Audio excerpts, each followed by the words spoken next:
Kwa mara nyingine tena mtazamaji wa Shark 24 TV, tuko hapa eneo la Murang'a, kaunti ya Murang'a, ambapo ndio kunafunguliwa ofisi rasmi ya chama cha DCP, ambapo kiongozi wa DCP Rigathi Gachagua anatarajiwa kuwasili mahali hapa. Lakini kabla awasili, hebu tusikize maneno ya viongozi ambao wamefika hapa. Chama cha DCP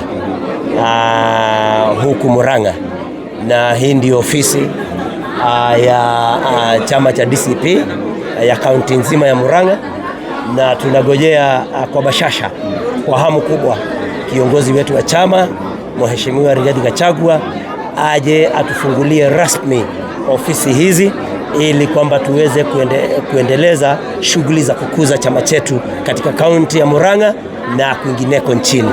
Na unajua hata kule ughaibuni pia tuna wafuasi wa chama cha DCP, na kwa hivyo na sisi tunapendekeza kwamba ofisi hizi za huku Murang'a ziwe kwamba ndizo ofisi ama ndio makao makuu ya chama cha DCP katika eneo hili lote la Mlima Kenya, kwa sababu kama mnavyoona ofisi kweli ni kubwa, hii imepambika vizuri na imo mahali pazuri katikati ya Mlima Kenya.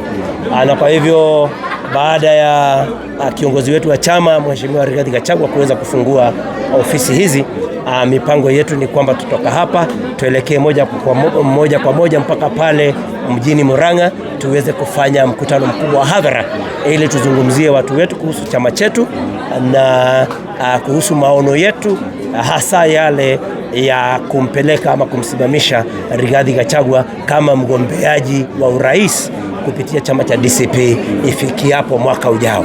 Baada ya Murang'a tutaenda moja kwa moja tena mpaka pale mjini Kangari tuweze kuhutubia wananchi, na tunajua wanatungojea pale kwa hamu na gamu wakiwa wengi.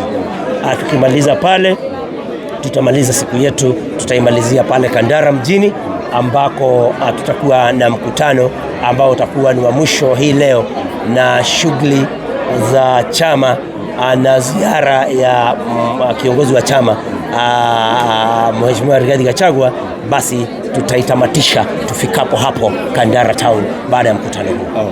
Shukran and all the best. Thank you. Sawa sawa.